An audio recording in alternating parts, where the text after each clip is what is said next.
देखिए, रोहिणी की पीड़ा जायज़ है। वो पार्टी को मजबूत देखना चाहती है। अगर नहीं चाहती तो चुनाव के पहले ही वो नाराज़ हो गई थी तेजस्वी यादव से, और वो पहले ही बम फोड़ सकती थी, लेकिन नहीं फोड़ा।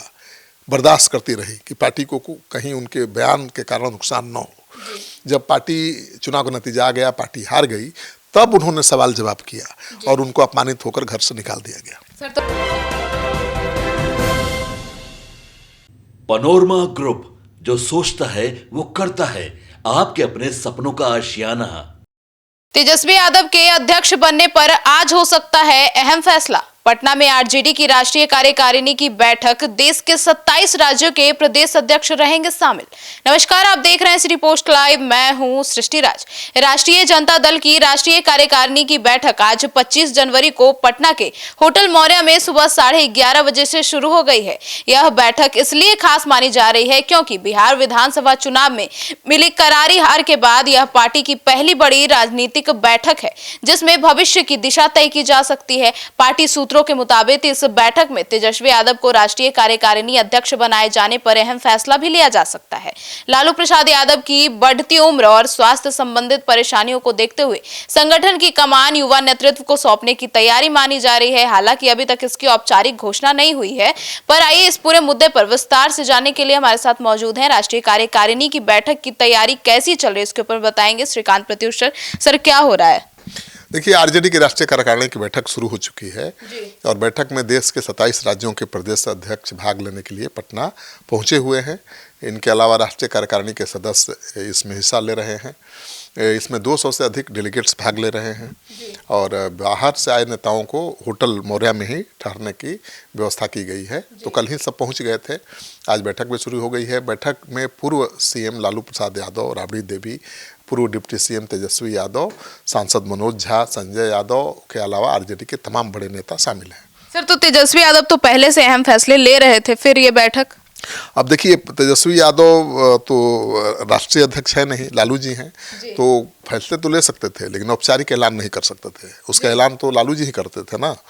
तो अब खुद अपने पास ये अधिकार आ जाए घोषणा करने का, इसलिए पार्टी ने सोचा होगा कि भाई अब कमान तेजस्वी के हाथ में आ जानी चाहिए। और लालू जी की उम्र बहुत ज़्यादा हो गई है, बीमार रहते हैं, अब राजनीतिक रूप से सक्रिय नहीं है, तो इसलिए तेजस्वी ने ऐसा सोचा होगा। और ये बात जान लीजिए कि भले ही पद की आधिकारिक घोषणा न हुई हो, लेकिन आपने ठीक कहा कि तेजस्वी यादव पहले से ही पार्टी के सारे महत्वपूर्ण फैसले लेते रहे हैं।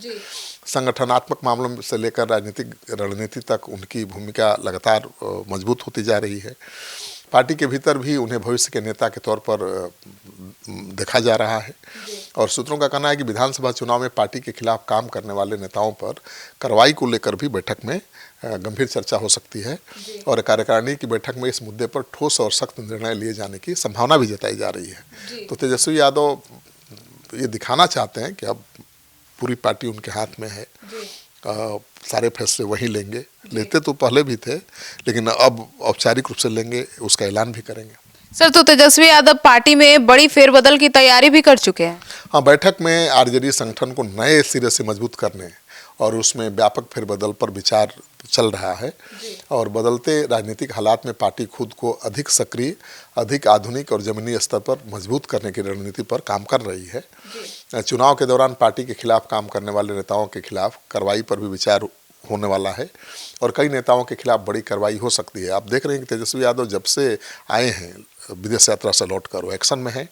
लगातार 2 दिनों तक उन्होंने बैठक की और कल तो आरजेडी दफ्तर में पहुंच गए और सरकार पर खूब तगड़ा हमला भी बोला और आज उनकी राष्ट्रीय कार्यकारिणी की बैठक हो रही है। तो आज वो राष्ट्रीय कार्यकारी अध्यक्ष पार्टी के चुने जा सकते हैं और ये बहुत बड़ा बदलाव माना जा रहा है। लेकिन अब देखिए, रोहिणी ने तो फिर से बम फोड़ दिया। रोहिणी यादव ने भी काफी तीखी प्रतिक्रिया दी है और हमला किया है। देखिए, रोहिणी आचार्य तो पहले भी हमलावर रही हैं और हार की जिम्मेवारी तेजस्वी यादव के कंधे पर डाल ही रही हैं और लेना भी चाहिए। तेजस्वी यादव पार्टी के नेता हैं, सारे फैसले वही ले रहे थे, तो हार की जिम्मेवारी तो लेनी चाहिए। और अभी राष्ट्रीय कार्यकारिणी की बैठक के पहले फिर से रोहिणी का एक ट्वीट आया है और उन्होंने लिखा है, बहुत कड़ी भाषा में लिखा है कि वर्तमान की कड़वी, चिंताजनक एवं दुखद सच्चाई यही है कि आज जनता के हक हकूक़ की लड़ाई लड़ने के लिए जानी जाने वाली जन जन की पार्टी की असली कमान फांसीवादी विरोधियों के द्वारा भेजे गए वैसे घुसपैठियों साजिशकर्ताओं के हाथों में है, जिन्हें लालूवाद को तहस नहस करने के टास्क के साथ भेजा गया है।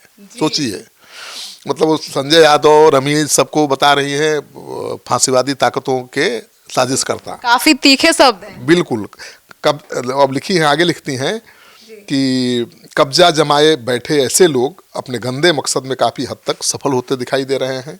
नेतृत्व की जिम्मेवारी संभाल रहे को, मतलब तेजस्वी यादव को, सवालों से भागने, सवालों से बचने, जवाब देने से मुंह चुराने, जवाब देने की बजाय भ्रम फैलाने, लालूवाद और पार्टी की हित की बात करने वालों के साथ दुर्व्यवहार करने, ठीक है, अभद्र आचरण, अमर्यादित भाषा का प्रयोग करने की बजाय अपने गिरेबान में झांकना होगा। मन तेजस्वी यादव को सलाह दे रही है कि ऐसे नहीं चलेगा, अपने गिरेबान में झांकना पड़ेगा। नेता तो आप ही थे ना भाई, जीत का श्रेय आपको तो हार का किसको।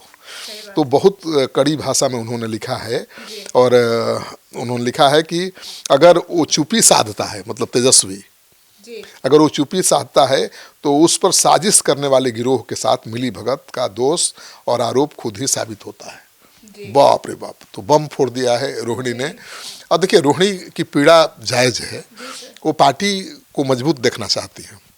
अगर नहीं चाहती तो चुनाव के पहले ही वो नाराज हो गई थी तेजस्वी यादव से, और वो पहले ही बम फोड़ सकती थी, लेकिन नहीं फोड़ा, बर्दाश्त करती रही कि पार्टी को कहीं उनके बयान के कारण नुकसान न हो।